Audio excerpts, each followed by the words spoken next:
టీశాట్ ప్రేక్షకులందరికీ కూడా టీశాట్ తరపున ధన్యవాదాలు. గ్రూప్ 1 ప్రిలిమ్స్ మరియు మెయిన్స్ పాయింట్ ఆఫ్ వ్యూలో మనం గతంలో జీవ వైవిధ్యానికి సంబంధించినటువంటి కొన్ని పరిరక్షణ అంశాలను మనము పరిగణలో తీసుకుని చర్చించాం. ఈ సెషన్లో కనుక మనం పరిశీలించినట్లయితే గత సెషన్కి అంటే జీవ వైవిధ్యం పార్ట్ 2కి కంటిన్యూషన్గా జీవ వైవిధ్యం పార్ట్ 3 మనముని కంటిన్యూ చేస్తున్నాం. అందులో మనము జీవ వైవిధ్య పరిరక్షణకు బయోడైవర్సిటీ ప్రొటెక్షన్కి ప్రపంచవ్యాప్తంగా జరిగిన కృషిని లేదా అంతర్జాతీయ సమాజం చేసిన కృషిని మనం చర్చిస్తూ వచ్చాం. అందులో భాగంగానే దాంట్లో కంటిన్యూషన్గా మనము ఈ అంశాన్ని మనం ఇప్పుడు అధ్యయనం చేయబోతున్నాం. సో గతంలో మనం చర్చించినట్టుగా సైట్స్ అనే ఒక ఒప్పందాన్ని మనం చూడడం జరిగింది. Convention on international trade in endangered species of wild fauna and flora or flora and fauna. ఇది 1973లో ఈ సంస్థను ఏర్పాటు చేయడం జరిగింది. ఐయుసిఎన్ యొక్క సమావేశం మనం గతంలో చూసాము. ఇది ఐయుపిఎన్గా ప్రారంభమైనటువంటి స్విట్జర్లాండ్లో ప్రారంభమైన ఐయుపిఎన్గా 1958లో ఐయుసిఎన్గా మారింది. సో 58లో మారినటువంటి ఐయుసిఎన్ ఒక సంవత్సరం వారి నిర్వహించే సమావేశాల్లో 1963లో నిర్వహించిన సమావేశం ఆధారంగా ఈ సైట్స్ అనే ఒక విభాగాన్ని ఏర్పరచుకోవడం జరిగింది. ఇది కూడా మనం పరిశీలించాం.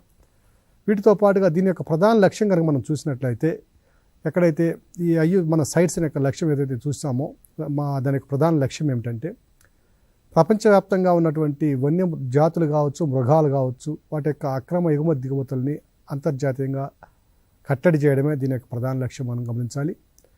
సో భారతదేశంగా మనం చూసినట్లయితే ఈ సైట్స్కి అనుగుణంగా 1972లో వన్యమృగ సంరక్షణ చట్టం తీసుకురావడం జరిగింది.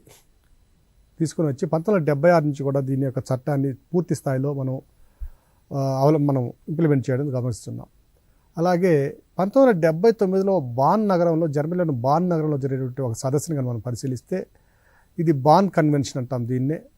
ఇది వలస జాతి పక్షులకు సంబంధించినటువంటి చట్టం. ఇది ఒక ఒప్పందం. ఇది కన్వెన్షన్ ఆన్ మైగ్రేటరీ స్పీసెస్ అంటే వలస పక్షులకు సంబంధించినటువంటి చట్టం ఇది. సో ఈ వలస పక్షులు ఏవైతే ఉన్నాయో వలస చెందే కాలంలో భూమి మీద కావచ్చు, జలావరణాల్లో కావచ్చు, లేదా ఆకాశంలో విహరించే పక్షులు కావచ్చు, వీటి అన్నిటి యొక్క సంరక్షణ కోసం ఏర్పరచుకున్నటువంటి ఒప్పందం ఇది. సో బాన్ నగరంలో జరిగినటువంటి ఈ ఒప్పందం, పశ్చిమ జర్మనీలో ఉన్నటువంటి బాన్ నగరంలో జరిగినటువంటి ఈ ఒప్పందము 1979లో మనము ఒప్పందాన్ని రాటిఫై చేస్తే 1983 నుంచి ఈ ఒప్పందం అమల్లోకి వచ్చింది. ఈ ఒప్పందంలో భాగంగా భారతదేశం నుంచి ప్రధానంగా మనకి తూర్పు తీరంలో ఉన్నటువంటి ఈ మడ అడవులు కలిగినటువంటి ప్రాంతం, ఒడిస్సాలో ఉండే బితర్కనికా తీర ప్రాంతం కావచ్చు, ఆంధ్రప్రదేశ్లో ఉన్నటువంటి మన కొల్లేరు సరస్సు, చిలుకా సరస్సు, కొల్లేరు సరస్సు, పులికాట్ సరస్సులు కావచ్చు, అలాగే ఒడిస్సాలో ఉన్నటువంటి చిలుకా సరస్సు కావచ్చు, ఈ ప్రాంతాల్లో అధికంగా భారతదేశానికి విదేశీ పక్షులు వలస రావడం జరుగుతుంది. ఇవి సాధారణంగా ఆగస్టు, సెప్టెంబర్ నెల నుంచి, అంటే అక్కడ ఆ ప్రాంతంలో సైబీరియా ప్రాంతంలో ఉన్నటువంటి శీతాకాలం నుంచి తప్పించుకోవడం కోసం భారతదేశానికి, అలాగే దక్షిణాసియా వివిధ ప్రాంతాలకు వలస రావడం జరుగుతుంది. సో ఈ వలస వచ్చే పక్షులు, సైబీరియన్ పక్షులు ఏవైతే ఉన్నాయో వాటిని సంరక్షించడం దీనిలో ప్రధానంగా మనం ఈ ఒప్పందంలో చేర్చడం జరిగింది. అలాగే సముద్రపు తాబేళ్లు కూడా మనకి ఒరిస్సా తీరంలో ఉన్నటువంటి Bhitarkanika mangrove forests, Bhitarkanika national park, ఈ ప్రాంతంలో ఉన్నటువంటి ఈ సముద్రపు ఒడ్డున ఉన్నటువంటి ఆలివ్ రిడ్లీ టర్టిల్స్ ఉంటాయి, నక్షత్ర తాబేళ్లు. వీటికి అంతర్జాతీయ మార్కెట్లో చాలా డిమాండ్ అధికంగా ఉంటుంది. సో ఇవి చాలా వరకు అక్రమంగా ఈ ఎగుమతులు జరిగేవి గతంలో. సో ఈ ఒప్పందం తర్వాత 1983 నుంచి ఒప్పందం వచ్చిన తర్వాత వీటి యొక్క అక్రమ రవాణాని అడ్డుకోవడం, అలాగే డ్యూగాంగ్ అనే ఒక వన్యప్రాణిని కూడా రక్షించుకోవడం, ఈ 3 జంతువులని మనము ఈ ఒప్పందంలో చేర్చుకోవడం జరిగింది. కన్వెన్షన్ ఆన్ మైగ్రేటరీ స్పీసెస్ 19 మనకు చూసినట్లయితే కన్వెన్షన్ ఆన్ మైగ్రేటరీ స్పీసెస్ 1979 కనుక చూసినట్లయితే ఈ 1979లో ఉన్నటువంటి ఈ ఒప్పందంలో భారతదేశంలో ప్రధానంగా వేటిని చేర్చబడడం జరిగిందంటే అవి వలస వచ్చే సైబీరియన్ పక్షులు, డ్యూగాంగు, మరి అలాగే సముద్రపు తాబేళ్లు, ఆలివ్ రిడ్లీ టర్టిల్స్ ఉన్నాయి. వీటిని కూడా మనం ఈ ఒప్పందంలో చేర్చడం జరిగింది. అలాగే కాన్ఫరెన్స్ ఆఫ్ పార్టీస్ 13 ఈ మైగ్రేటరీ స్పీసెస్ మీద ప్రతి సంవత్సరము జరిగేటువంటి ఒక సదస్సు ఒకనొక దేశంలో జరుగుతూ వస్తుంది. సో ఈ 13వ సదస్సు, ఈ కన్వెన్షన్ ఆన్ మైగ్రేటరీ స్పీసెస్ 1979 ఒప్పందం ఏదైతే ఉందో ఆ ఒప్పందాన్ని జరిగేటటువంటి సదస్సు COP13 సదస్సు ఎప్పుడు జరిగిందంటే 2020వ సంవత్సరంలో ఫిబ్రవరిలో భారతదేశంలో జరిగింది. సో ఈ భారతదేశంలో జరిగినటువంటి సదస్సు గుజరాత్లో గాంధీనగర్లో నిర్వహించడం జరిగింది. ఈ వలస పక్షుల జంతువుల సంరక్షణకు సంబంధించినటువంటి ఈ సదస్సు ప్రధాన అంశం ఏమిటంటే మనకి COP13లో ఒక లోగోని పెట్టడం జరిగింది. అంటే మనకి ఒక చిహ్నం, ఆ చిహ్నం ఏమిటంటే కోలం, దాని పేరు. కోలం అనేది దక్షిణ భారతదేశంలో ఉన్నటువంటి ఒక సాంప్రదాయక కళ, అలాగే ఒక కులం కూడా దీంట్లో పేరు మీద ఉండడం ఉంది. ఈ దక్షిణ భారతదేశంలో సాంప్రదాయక కళ ఏదైతే ఉందో ఇది ప్రధానంగా మనకి కర్ణాటక మరియు మన కేరళ ప్రాంతాల్లో ఈ కళను మనం చూడవచ్చు. ఈ కోలం అనే కళలో దేనికి ప్రాధాన్యత ఇస్తారంటే పర్యావరణ పరిరక్షణకు సంబంధించినటువంటి కళ ఇది. అంటే జీవజాతులను రక్షించుకోవడం ఎలా అనేది ఒక కళాత్మక రూపంలో ప్రదర్శించబడేటువంటి ఒక నృత్య రూపకం ఇది. ఈ నృత్య రూపకాన్ని మనం COP13 సదస్సుకి మనము ఒక లోగోగా తీసుకోవడం జరిగింది. అలాగే ఈ లోగోలో చర్చించబడినటువంటి మరొక అంశం ఏమిటంటే ఒక ఇంటిగ్రేటెడ్ గ్లోబల్ బయోడైవర్సిటీ ఫ్రేమ్వర్క్ కావాలి. ఒక సమీకృతమైనటువంటి, ఒక ప్రపంచవ్యాప్తంగా భౌగోళికంగా అనుసరించదగినటువంటి జీవ వైవిధ్య సంరక్షణకు ఒక ఫ్రేమ్వర్క్ను ఏర్పాటు చేసుకోవాలి అనే అంశానికి ఇక్కడ ప్రాధాన్యత ఇవ్వడం జరిగింది. ఈ ప్రాధాన్యత ఇవ్వబడినటువంటి ఈ అంశము 2020 సంవత్సరంలో ఇవ్వబడినటువంటి ఈ ప్రాధాన్యత ఇవ్వబడిన అంశము 2021లో చైనాలో నిర్వహించిన సదస్సులో అంగీకరించేందుకు ఒక ఒప్పందం కూడా దీని మీద జరగడం జరిగింది. సో దీని తర్వాత ప్రపంచవ్యాప్తంగా ఉన్నటువంటి 10 జీవజాతులను కూడా ఈ ఒప్పందంలో 2020 జరిగినటువంటి COP13 సదస్సులో కొత్తగా తీసుకురావడం జరిగింది. ఈ COP13 సదస్సులో తీసుకురాబడినటువంటి కొత్త జీవజాతులు మొత్తం 10లో భారతదేశం నుంచి వచ్చిన జంతువులను కనుక జీవజాతులుగా మనం పరిశీలించినట్లయితే బెంగాల్ ఫ్లోరికాన్ ఒకటి, అలాగే గ్రేట్ ఇండియన్ బస్టర్డ్ కన్నా అదొకటి, అలాగే ఏషియన్ ఎలిఫెంట్, ఈ మూడింటిని కూడా మనము ఈ COP13 సదస్సులో మనం ఈ ఒప్పందంలో తీసుకురావడం జరిగిందనే విషయాన్ని కూడా మనం గుర్తుంచుకోవాలి. ఇక మరొక ప్రధానమైనటువంటి అంశము లేదా ఒక ఒప్పందం కనుక మనం చూసినట్లయితే వరల్డ్ కన్జర్వేషన్ స్ట్రాటజీ 1980 అనేది ఒక IUCN తీసుకొచ్చినటువంటి విధానం. ఇది international union for conservation of nature and natural resources, IUCN దీనికి సంబంధించిన విధానాలను 1975లోనే ప్రారంభించింది. అంటే ప్రపంచవ్యాప్తంగా ఉన్నటువంటి పర్యావరణ వనరులను పరిరక్షించుకోవడానికి మనకి ఒక పాలసీ కావాలి, ఒక స్ట్రాటజీ కావాలి. ఆ స్ట్రాటజీ ఏ విధంగా ఉండాలి అనే అంశాన్ని 1975లో దీని మీద విధి విధానాలు రూపొందించుకుంటూ వచ్చి 1980లో సభ్య దేశాల ద్వారా ఈ IUCNను, ఈ వరల్డ్ కన్జర్వేషన్ స్ట్రాటజీని అందరి చేత అంగీకారం చేసేలా కృషి చేయడం జరిగింది. దీని యొక్క ప్రధానమైన లక్ష్యం ఏమిటంటే ఈ IUCN నిర్వహించినటువంటి లేదా తీసుకొచ్చినటువంటి వరల్డ్ కన్జర్వేషన్ స్ట్రాటజీలో ఉన్నటువంటి ప్రధానమైన లక్ష్యం కనుక మనం పరిశీలించినట్లయితే భవిష్యత్తులో ప్రకృతి పైన మానవుడి యొక్క ప్రభావాన్ని పూర్తిగా తగ్గించాలి. అంటే మ్యాక్సిమం గణనీయంగా ఎంతవరకు తగ్గిస్తామో అంత గణనీయంగా ఆ ప్రభావాన్ని మనం తగ్గించి సహజ పర్యావరణ వ్యవస్థల్ని, దానిలో ఉన్నటువంటి జీవజాతుల్ని, జీవ వైవిధ్యాన్ని కన్నా పూర్తి స్థాయిలో కాపాడుకోవడం దీని యొక్క ప్రధాన లక్ష్యంగా మనం గమనించాలి. వరల్డ్ కన్జర్వేషన్ స్ట్రాటజీ 1980 అనేది దేన్ని తెలియజేస్తుందంటే ప్రకృతి మీద మానవుల యొక్క ప్రభావాన్ని గణనీయంగా తగ్గించడం అనేది దీని యొక్క ప్రధానమైనటువంటి లక్ష్యం. తగ్గించి జీవ వైవిధ్యాన్ని, ఆవరణ వ్యవస్థల్ని కాపాడుకోవడం దీని యొక్క లక్ష్యం. 1984 నాటికి ఈ ఒప్పందం మీద 35 దేశాలు సంతకం చేసి వాటిని 35 దేశాలు పాటించడం జరుగుతూ వస్తుంది. మరొక ప్రధానమైన అంశం ఈరోజు మనం ఏదైతే సుస్థిరాభివృద్ధి అని అనుకుంటున్నామో దానికి బీజాలు పడినటువంటి సదస్సు ఏది అంటే అది ఈ వరల్డ్ కన్జర్వేషన్ స్ట్రాటజీలో మొట్టమొదటిసారిగా అంతర్జాతీయంగా ప్రపంచవ్యాప్తంగా ఈ బయోడైవర్సిటీ మీద జరిగినటువంటి సదస్సులో సుస్థిరాభివృద్ధి అనే మొట్టమొదటిసారిగా ఒక బీజం పడింది. ఒక అంతర్జాతీయ ఒప్పందంగా ఇది బయటికి రావడం జరిగింది. సో సుస్థిరాభివృద్ధిపై చర్చించినటువంటి మొట్టమొదటి ఒప్పందం క్రింది వాళ్ళలో ఏది అన్నప్పుడు అది వరల్డ్ కన్జర్వేషన్ స్ట్రాటజీ 1980 అనేది మనం అందరూ కూడా తప్పనిసరిగా గుర్తుపెట్టుకోవాలి. సో సుస్థిరాభివృద్ధి అనే అంశం మీద మొట్టమొదటి ఒక డాక్యుమెంట్ని ప్రవేశపెట్టడం ఈ యొక్క ప్రధానమైనటువంటి అంశం. సో 1982లో ఏం చేసిందంటే ఈ స్ట్రాటజీని మరొక అంతర్జాతీయ సంస్థ ఉన్నటువంటి వరల్డ్ చార్టర్ ఫర్ నేచర్ అనే ఒక NGO ఆర్గనైజేషన్ అంటే ఈ స్ట్రాటజీని 1982లో ఏది వరల్డ్ కన్జర్వేషన్ స్ట్రాటజీని వరల్డ్ చార్టర్ ఫర్ నేచర్ అనుసరిస్తే దాన్ని యునైటెడ్ నేషన్స్ జనరల్ అసెంబ్లీ కూడా ఆమోదించింది. 1982లోనే వరల్డ్ స్ట్రాటజీని, అంటే వరల్డ్ కన్జర్వేషన్ స్ట్రాటజీని మన యునైటెడ్ నేషన్స్ జనరల్ అసెంబ్లీ కూడా దీన్ని ఆమోదించడం జరిగింది. తరువాత 1982లో వచ్చినటువంటి మరొక చార్టర్ ఏమిటంటే, ఐక్యరాజ్య సమితిలో వచ్చినటువంటి చార్టర్ ఏమిటంటే world charter for nature 1982. World charter for nature అంటే ప్రకృతికి సంబంధించినటువంటి ఒక సూత్రాల నియమావళి ఇది. సో ఈ 1982లో సభ్య దేశాలన్నీ కూడా ఈ చార్టర్ని ఆమోదించడంతో ఈ ఐక్యరాజ్య సమితిలో ఈ సభ్య దేశాలు ఏవైతే ఉన్నాయో 28 అక్టోబర్ 1982 ఈ చార్టర్ని ఆమోదిస్తే ఇది కూడా అమల్లోకి రావడం జరిగింది.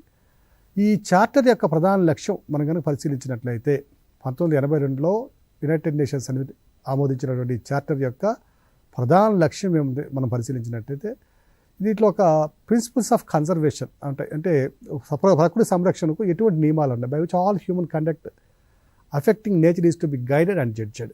అంటే ప్రకృతిని మానవుడు ప్రేరేపించే క్రమంలో కానివ్వండి, ప్రకృతిపై ఆధారపడే క్రమంలో కానివ్వండి, ఒక సహజమైనటువంటి ఒక ధోరణి ఉండాలి. మితిమీరిన వినియోగం కాకపోవచ్చు, లేదా మనం జస్టిఫై చేసుకునే విధంగా ఉండాలి. అధిక వినియోగం ద్వారా అడవుల నాశనం కానివ్వండి, లేదంటే మిగతా వనరుల యొక్క వినియోగం కానివ్వండి లేకుండా ప్రకృతిని గౌరవించి అందులో ఉన్నటువంటి సహజ విధులు ఏవైతే ఉన్నాయో, జీవరాశులకి నిర్జీవరాశులకి మధ్య సహజంగా ఉన్నటువంటి సంబంధాలు ఏవైతే ఉన్నాయో ఆ సంబంధాలకి లేదా విధులకి, ప్రకృతిని గురించి విధులకి ఆటంకం కలిగించకుండా వాటి యొక్క బాంధవ్యాలని, సత్సంబంధాలని అదేవిధంగా కొనసాగిస్తూ రావాలి. మనం ఇంతకుముందు క్లాసెస్లో చూసినాం జీవావరణ వ్యవస్థల్లో అసలు ఎటువంటి సంబంధం ఉన్నాయని, అంటే మనకి గ్రేజింగ్ చైన్స్ చూసాము, అలాగే కొన్ని సైకిల్స్ చూసాము. అంటే జీవరాశులకి నిర్జీవరాశులకి మధ్య ఉన్నటువంటి సంబంధం చాలా సున్నితమైన సంబంధం. ఎక్కడో ఎగువ ప్రాంతాల్లో ఉన్నటువంటి కొండలు కావచ్చు, పర్వతాలు కావచ్చు, క్రమక్షయం చెంది ఆ వందంతా కూడా కిందికి తీసుకురావడం, లవణాలు కానివ్వండి, ఎలిమెంట్స్ మూలకాలు కానివ్వండి, ఇవి కింది స్థాయిలో ఉన్నటువంటి మైదాన ప్రాంతాలు తీసుకురావడం, అక్కడ ఉన్నటువంటి ఆవరణ వ్యవస్థలో ఉన్నటువంటి మొక్కలకి ఆ పోషకాలను అందించడం, ఆ పోషకాల ద్వారా అభివృద్ధి చెందినటువంటి ఈ జీవ వ్యవస్థ ఏదైతే ఉందో, మొక్కలు పక్షులు ఏవైతే ఉన్నాయో అవి ప్రాథమిక స్థాయిలో ఆహారాన్ని అందించడం, ఈ ప్రాథమిక స్థాయిలో అందించినటువంటి ఆహారము, ఉత్పత్తి కాబడిన ఆహారం మళ్ళీ ఎగువ స్థాయికి సరఫరా కావడం. సో ఇది ఒక చాలా సున్నితమైనటువంటి సంబంధాలు కలిగినటువంటి ప్రకృతిలో మనం ఉన్నటువంటి సంబంధాలు ఏవైతే ఉన్నాయో వాటికి అడ్డంకి కలిగించకుండా, ఆటంకి రాకుండా ఆ సంబంధాలను కంటిన్యూ చేయడం అనేది దీంట్లో ప్రధానమైనటువంటి లక్ష్యము. సో మళ్ళీ ఒకసారి చూసినట్లయితే వరల్డ్ చార్టర్ ఫర్ నేచర్ 1982 దాంట్లో ఉన్నటువంటి ప్రధానమైనటువంటి అంశం క్రింది వాన్లో ఏమిటి అన్నప్పుడు, దాంట్లో ప్రధానమైన అంశం ఏంటంటే ప్రకృతిలో ఉన్నటువంటి సహజ విధులకు మానవుని యొక్క విఘాతం అనేది జరగకుండా ఒక సరైన రీతిలో ప్రకృతిని మనము ప్రకృతి సరైన రీతిలో నడిచే విధంగా ప్రోత్సహించడం, వాటి యొక్క విధులకు ఆటంకం కలిగించకుండా చూడడం అనేది ఈ చార్టర్ యొక్క ప్రధాన లక్ష్యం. అలాగే జన్యు వైవిధ్యాన్ని కూడా కాపాడుకోవాల్సిన బాధ్యత మనకు ఉన్నది. సో జన్యు వైవిధ్యాన్ని కాపాడడం, అలాగే జీవుల సంఖ్యను వాటి యొక్క కనీస స్థాయి కన్నా కూడా తక్కువ కాకుండా చూడడం.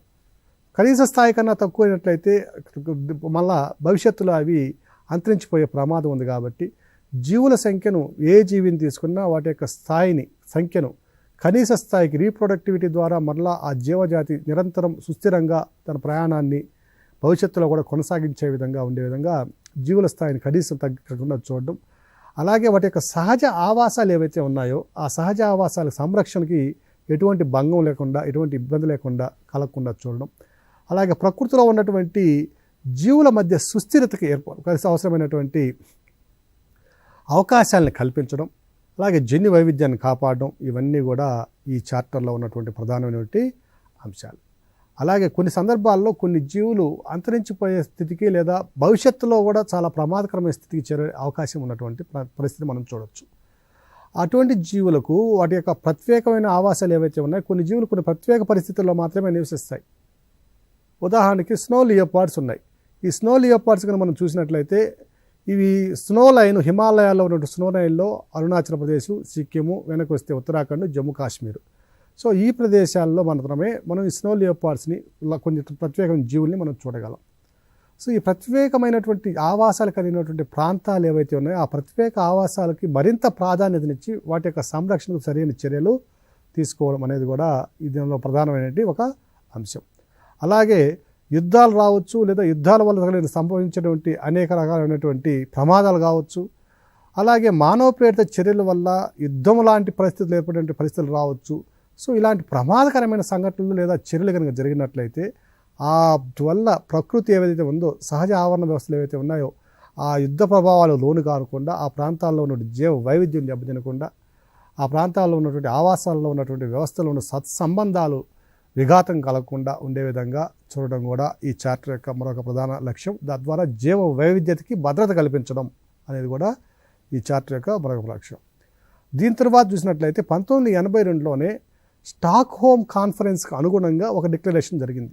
1972లో జరిగినటువంటి స్టాక్ హోమ్ కాన్ఫరెన్స్ ఏదైతే ఉందో దానికి సంబంధించినటువంటి 10వ వార్షికోత్సవం సందర్భంగా 72 అంటే 82లోకి వచ్చేసరికి Stockholm conference on human environment 1972లో జరిగిన దానికి అనుగుణంగా ఈ ఒక ఒప్పందాన్ని తీసుకురావడం జరిగింది. దీన్ని ఆఫ్రికాలో ఉన్నటువంటి నైరోబీలో జరగడం వల్ల దీనికి నైరోబీ డిక్లరేషన్ అనే పేరు రావడం జరిగింది. మనకి ఈ నైరోబీ డిక్లరేషన్ యొక్క ప్రధాన లక్ష్యాన్ని కనుక మనం పరిశీలించినట్లయితే 2000 సంవత్సరం నాటికే సుస్థిరాభివృద్ధిని సాధించే విధంగా, అంటే సమగ్ర అభివృద్ధితో పాటు సుస్థిరమైన అభివృద్ధి అంటే మనకు తెలిసిందే, భవిష్యత్ తరాల వారికి కూడా వనరుల యొక్క లోపం లేకుండా ఉండడం, భవిష్యత్ తరాలు కూడా వారు కూడా మనలాగే ప్రకృతిలోని వనరుల్ని వాళ్ళు కూడా అనుభవించే విధమైన మన పర్యావరణ అనుకూలమైనటువంటి పద్ధతులను పాటించడం, తద్వారా అభివృద్ధిని సుస్థిరంగా కొనసాగించడం చేయడం అనే ఒక సుస్థిరాభివృద్ధిని సాధించే విధంగా ఒక లక్ష్యాన్ని కూడా మనము పెట్టుకోవడం జరిగింది నైరోబీ డిక్లరేషన్లో. ఈ నైరోబీ డిక్లరేషన్ ప్రకారం 2000 సంవత్సరం నాటికి ప్రపంచవ్యాప్తంగా పర్యావరణ సంరక్షణకు దీర్ఘకాలిక ప్రణాళికను ఏర్పరచుకోవాలి అనే ఒక అంశాన్ని మనం ఇక్కడ చూడడం జరిగింది. సో దీర్ఘకాలిక ప్రణాళికను ఏర్పరచుకోవడంతో పాటుగా సుస్థిరాభివృద్ధిని సాధించడం కూడా ఒక లక్ష్యంగా మనం ఇక్కడ గమనించాలి. దీని తర్వాత 1987లో వచ్చినటువంటి మరొక అంశాన్ని కనుక మనం పరిశీలించినట్లయితే world commission on environment and development 1987లో దీన్ని యుఎన్ జనరల్ అసెంబ్లీ 1983లోనే ప్రారంభించింది. ఈ 1983లో ప్రారంభించినటువంటి వరల్డ్ కమిషన్ ఆన్ ఎన్విరాన్మెంట్ని యొక్క ప్రధాన లక్ష్యాన్ని కనుక మనం చూసినట్లయితే అవర్ కామన్ ఫ్యూచర్ అనేది దీని యొక్క ప్రధాన లక్ష్యం. సో అవర్ కామన్ ఫ్యూచర్ అనేది దేని యొక్క లక్ష్యంలో భాగంగా ఉందంటే world commission on environment and development 1987 యొక్క దీంట్లో లక్ష్యంగా ఉంది. 83లో దీన్ని సూత్రప్రాయంగా ప్రారంభించవచ్చినప్పటికీ 87లో దీన్ని యుఎన్ అసెంబ్లీ ఆమోదించడం జరిగింది. సో 83 నుంచి 87 మధ్యకాలంలో మనం ఏం చేయాలి అంటే ఈ అవర్ కామన్ ఫ్యూచర్ అనే నినాదంతో ఈ 83 నుంచి 87 మధ్య 4 సంవత్సరాల కాలంలో సుస్థిరాభివృద్ధికి అవసరమైనటువంటి నివేదికను తయారు చేయాలి. మొట్టమొదటిసారిగా ప్రపంచవ్యాప్తంగా ఉన్నటువంటి సహజ వనరుల మీద ఉన్న ఒత్తిడిని తగ్గించుకోవడం కోసం, ఆ సహజ వనరుల సంరక్షణ కోసం, ఆవరణ వ్యవస్థల భద్రత కోసము ఒక సుస్థిరమైనటువంటి ప్రణాళికను మనం రూపొందించుకోవాలి. ఈ సుస్థిరాభివృద్ధికి అవసరమైన నివేదికను తయారు చేయాలి, దానికి అనుగుణమైనటువంటి చర్యలు మనం తీసుకోవాలి అనేది దీంట్లో ప్రధానమైన అంశంగా మనం గమనించవచ్చు. So world commission on environment and development 1987 అనేది 83 నుంచి 87 మధ్యకాలానికి సంబంధించిన 4 సంవత్సరాల కాల ప్రక్రియ ఇది. దీని యొక్క ప్రధాన లక్ష్యం ఏంటంటే అవర్ కామన్ ఫ్యూచర్ అనే నినాదంతో ప్రారంభమైన దీని యొక్క ప్రధాన లక్ష్యము సుస్థిరాభివృద్ధికి అవసరమైనటువంటి నివేదికను తయారు చేసి దానికి అనుగుణంగా మనం చర్యలు తీసుకోవాలి అనేది దీని యొక్క ప్రధానమైనటువంటి అంశంగా మనం గమనించాలి. ఇక 1987లో దీని యొక్క సంబంధించిన నివేదికను విడుదల చేయడం జరిగింది. చాలా ప్రధానమైన పాయింట్ అండి ఇది. ఇంతకుముందు బ్రట్లాండ్ రిపోర్ట్ అంటే ఏంటంటే ఎవరు చెప్పలేని పరిస్థితి అండి, చాలామంది తెలియదు బ్రట్లాండ్ రిపోర్ట్ అనేది. సో బ్రట్లాండ్ రిపోర్ట్ దేనికి సంబంధించిందంటే సుస్థిరాభివృద్ధికి సంబంధించిన అంశము. 1983-84 మధ్య ఏదైతే మనం చర్చించుకున్నామో దాని మధ్యకాలంలో ఉన్నటువంటి ఆ 4 సంవత్సరాల కాలంలో ఎటువంటి నివేదికను తయారు చేశారు అనే అంశాన్ని బ్రట్లాండ్ రిపోర్ట్ అనే నివేదిక ఆధారంగా బహిర్గతం చేయడం జరిగింది. సో బ్రట్లాండ్ రిపోర్ట్ దేనికి సంబంధించిందంటే ప్రపంచవ్యాప్తంగా సుస్థిరాభివృద్ధికి తీసుకోవాల్సినటువంటి చర్యలు, దాని యొక్క ప్రణాళిక అనేది మనం తప్పనిసరిగా గుర్తుపెట్టుకోవాల్సిన అంశం. ఇక మరొక అంశాన్ని కనుక మనం పరిశీలించినట్లయితే యునైటెడ్ నేషన్స్ కాన్ఫరెన్స్ జరిగినటువంటి ఒక అంశం 1992లో జరిగింది. దీన్నే ప్రపంచవ్యాప్తంగా జరిగినటువంటి అన్ని సదస్సుల్లో కల్లా అతిపెద్ద సదస్సు ఇది. సో దాదాపుగా 190 దేశాలకు పైగా దీనికి సభ్యులు దీనికి అటెండ్ కావడం జరిగింది. సో దీన్ని ఏం సదస్సు అంటే ధరిత్రి సదస్సుగా వ్యవహరిస్తాం, ఎర్త్ సమ్మిట్ అని వ్యవహరిస్తాం. సో క్యోటో ప్రోటోకాల్ కూడా దీని నుంచే ఉద్భవించినటువంటిది ప్రక్రియ. ఇది మనం గుర్తుంచుకోవాలి. ఇంతకుముందు జరిగిన సెషన్స్లో దీన్ని కూడా మనం చర్చించున్నాం. So United Nations conference on environment and development, ఐక్యరాజ్య సమితి పర్యావరణ మరియు అభివృద్ధి సంబంధించినటువంటి ఒక సదస్సు ఇది 1992లో నిర్వహించారు. దీనికి మనం చూసినట్లయితే దీని ప్రధాన భూమికి ఎక్కడుందంటే స్టాక్ హోమ్ డిక్లరేషన్, 1972లో ఉన్నటువంటి స్టాక్ హోమ్ డిక్లరేషన్, అలాగే 1982లో ఉన్నటువంటి నైరోబి డిక్లరేషను, ఈ రెండు కూడా 1992లో వచ్చినటువంటి United Nations conference on environment and డెవలప్మెంట్కి ప్రధాన భూమికగా వ్యవహరిస్తాయి. తర్వాత 1982 తర్వాత బ్రెజిల్లోని ఇది నైరోబి డిక్లరేషన్ 1982 తర్వాత జరిగినటువంటి ప్రధానమైన సదస్సు ఇది. బ్రెజిల్లో జరిగిన సదస్సు, రియో డియో జనారీలో జరిగిన సదస్సు. సో రియో డియోలో జరిగిన సదస్సు యొక్క మనం అంశాన్ని మనం పరిశీలించినట్లయితే ఇది అంతర్జాతీయంగా చాలా పెద్ద సదస్సు. ఈ సదస్సునే ఏమంటామంటే పార్లమెంట్ ఆఫ్ ద ప్లానెట్ అని కూడా వ్యవహరిస్తారు. పార్లమెంట్ ఆఫ్ ద ప్లానెట్ అని ఏ సదస్సుని వ్యవహరిస్తారంటే 1992లో జరిగినటువంటి United Nations conference on environment and development సదస్సుని, బ్రెజిల్లో జరిగినటువంటి రియో డియో జనారియో సదస్సుని, దీన్నే ధరిత్రి సదస్సు అంటారు. ఈ సదస్సుని ఏమని వ్యవహరిస్తారంటే పార్లమెంట్ ఆఫ్ ద ప్లానెట్ అని కూడా వ్యవహరిస్తారు. ఇందులో ఉన్నటువంటి ప్రధానమైన అంశాన్ని కనుక మనం పరిశీలించినట్లయితే 21 అంశాలకి దీనికి సుస్థిరాభివృద్ధికి సంబంధించిన అంశాలు ఉన్నాయి. దీంట్లో యునైటెడ్ నేషన్స్ యొక్క నాన్ బైండింగ్ యాక్షన్ ప్లాన్ ఇది. అంటే అది తప్పనిసరిగా ఈ దేశాలు విధిగా వీటిని నిర్వహించాలి అనేది ఒక బైండింగ్ అనేది చట్టపరమైనటువంటి ఒక రక్షణ లేదు. మనకి వాళ్ళ యొక్క వాలంటరీగా నిర్వహించాలి అంటే వాళ్ళ యొక్క స్వతహాగా వాళ్ళ యొక్క ఇష్టంతో ఐచ్ఛికతతో వాళ్ళ ఈ అజెండాలో ఉన్నటువంటి విధులని వాళ్ళ దేశాల్లో ప్రారంభించాలి, అనుసరించాలని ఒకటి నాన్ బైండింగ్ యాక్షన్ ప్లాన్ ఇది. సో 21 అంశాలకు సంబంధించినటువంటి అజెండాలో ఉన్న పాయింట్ని 21వ శతాబ్దంలో వీటిని మనము 21 అంశాలకు సంబంధించినటువంటి అంశాలని అందులో ఉన్నటువంటి ప్రధానమైన అంశం ఏంటంటే అన్ని అంశాలు కూడా సుస్థిర అభివృద్ధిని సాధించే విధంగా మనం చర్యలు తీసుకోవాలి అనేది ఇక్కడ ఉన్నటువంటి ప్రధానమైనటువంటి అంశం. 21 అజెండా అనేది మనకి పాయింట్ వస్తుంది. సో అజెండా 21 అంటే దాని అర్థం ఏమిటంటే 1992లో జరిగినటువంటి రియో డియో జనారీలో జరిగినటువంటి ఎర్త్ సమ్మిట్లో ధరిత్రి సదస్సులో పర్యావరణ పరిరక్షణకు సంబంధించినటువంటి సుస్థిరాభివృద్ధిని సాధించే విధంగా 21 అంశాలకు సంబంధించినటువంటి అజెండాని 21వ శతాబ్దంలో దాన్ని వీలైనంత త్వరగా ఆ అజెండాని మనము చేరుకోవడం, దాని యొక్క లక్ష్యాలను చేరుకోవడం అనేది దీంట్లో ప్రధానమైన అంశంగా మనం గమనించాలి. ఇక మరొక అంశాన్ని కనుక మనం పరిశీలించినట్లయితే కన్వెన్షన్ ఆన్ బయోలాజికల్ డైవర్సిటీ 1992 చాలా ప్రధానమైనటువంటి ఒప్పందం ఇది. సో 1992లో జరిగినటువంటి జీవ వైవిధ్య సదస్సు లేదా జీవ వైవిధ్య ఒప్పందం అనేది United Nations conference on environment and development నిర్వహించినటువంటి సదస్సు ఇది. సో ఈ ధరిత్రి సదస్సులో వచ్చినటువంటి ఒప్పందం ఇది కూడా. కన్వెన్షన్ ఆన్ బయోలాజికల్ డైవర్సిటీ అనేది కూడా ఈ 92లో జరిగినటువంటి ధరిత్రి సదస్సులో వచ్చినటువంటి ఒప్పందంలో భాగం ఇది కూడా. ఇది 5 జూన్ 1992న ఈ ఒప్పందాన్ని ప్రతిపాదించడం జరిగింది. ఇది లీగల్లీ బైండింగ్ ఫ్రేమ్వర్క్ అండి. ఇది బయోలాజికల్ డైవర్సిటీ అనేది ఏమో లీగల్లీ బైండింగ్ ఫ్రేమ్వర్క్. సుస్థిరాభివృద్ధిని సాధించే విధంగా మనం ప్రతిపాదించబడినటువంటి అజెండా 21 అనేదేమో నాన్ లీగల్లీ బైండింగ్, అది తప్పనిసరిగా నిర్వహించాల్సిన విధి లేదు దానికి. కానీ ఈ బయోడైవర్సిటీ కన్వెన్షన్ ఏదైతే ఉందో 1992లో వచ్చినటువంటి ఈ ఒప్పందం ఏదైతే ఉందో 5 జూన్ 1992న వచ్చినటువంటి ఒప్పందం ఏదైతే ఉందో ఇది తప్పనిసరిగా లీగల్లీ బైండింగ్ మన కన్వెన్షన్ ఇది. సో 180 దేశాలు దీన్ని ఒప్పందాన్ని మీద సంతకం చేసి 180 దేశాలు దీన్ని ప్రస్తుతం ఈ ఒప్పందాన్ని అమలు చేస్తున్నటువంటి పరిస్థితిని కూడా మనం గమనించవచ్చు. సో ఈ బయోడైవర్సిటీ సంబంధించినటువంటి ఒప్పందం ఏదైతే ఉందో, కన్వెన్షన్ ఏదైతే ఉందో దాని యొక్క విధి విధానాలు చర్చించడం కోసం, దాని యొక్క పనితీరును ఏర్పరచుకోవడం కోసం కెనడాలోని మాంట్రియల్ వద్ద దీని కార్యాలయాన్ని ఏర్పాటు చేశారు.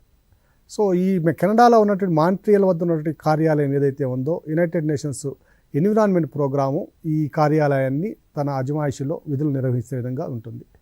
సో ఈ ఒప్పందం 1992లో తీసుకున్నటువంటి బయోడైవర్సిటీ కన్వెన్షన్లో వచ్చినటువంటి ఒప్పందం ఏదైతే ఉందో దాన్ని 1993 నుంచి మనం అమల్లో తీసుకురావడం జరిగింది.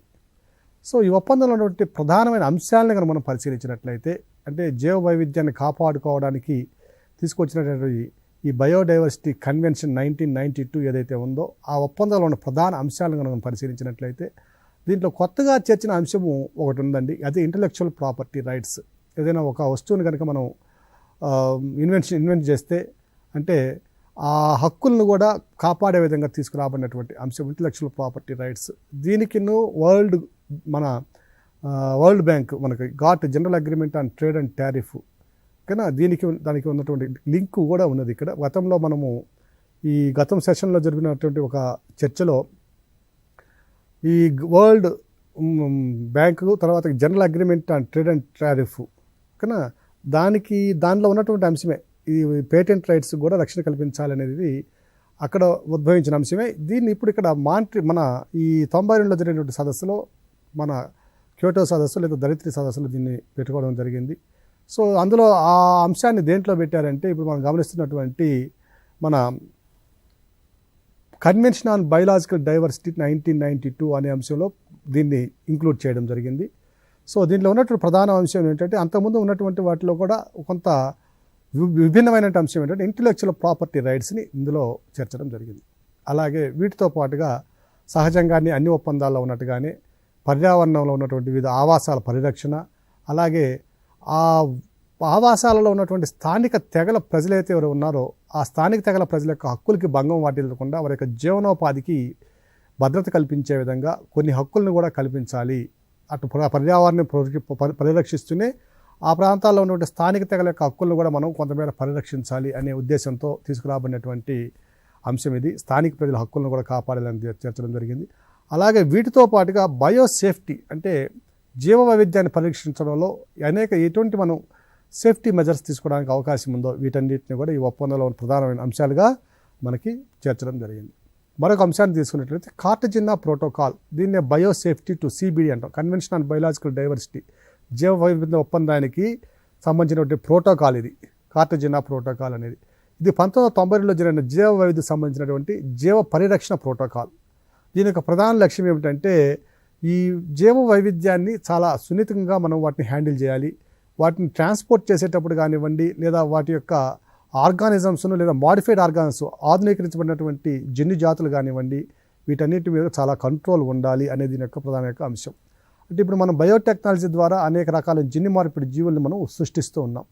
ఈ సృష్టించబడినటువంటి టిష్యూ కల్చర్ కావచ్చు, బయోటెక్నాలజీ కావచ్చు, మరే పద్ధతి అయినా కావచ్చు, జీనోమ్ సీక్వెన్సీ కావచ్చు, ఇలా తయారు చేయబడుతున్న లేదా ఉత్పత్తి చేయబడుతున్న లేదా కొత్తగా సృష్టించబడుతున్న జీవజాతుల యొక్క ప్రభావం సహజంగా ఉన్నటువంటి జీవ వైవిధ్యంపై పడకుండా చూడడం, అలాగే మానవుల యొక్క ఆరోగ్యంలో సమస్యలు ఉత్పన్నం కాకుండా చూడడం.